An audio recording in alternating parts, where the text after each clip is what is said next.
लाश उठताटे।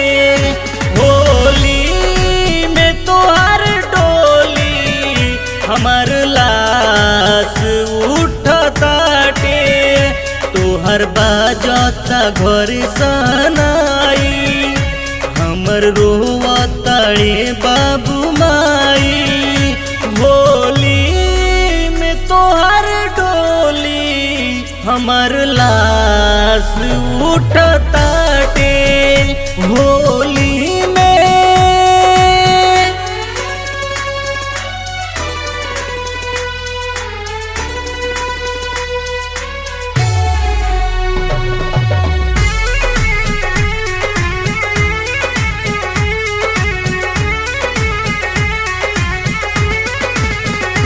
हर साल खेललू संगे होली में रंग गुलाल।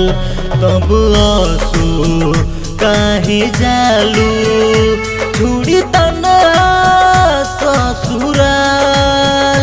छोड़ी तन्हा ससुराल कैसे भूल गईलू पीछे के बतिया। संगही में कटल दिनो रतिया।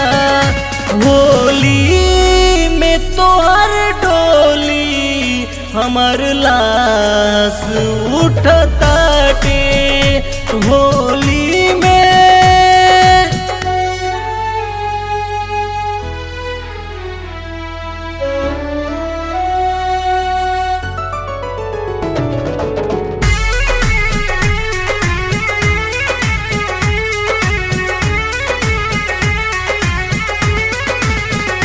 सब रंग उड़ गइल बा आंसू में जज्बात।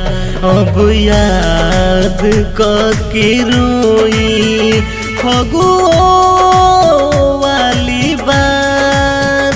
फगुओ वाली बात होली वीरान राकेश के कैलू संगे अमिताभ के चैना उड़ैलू।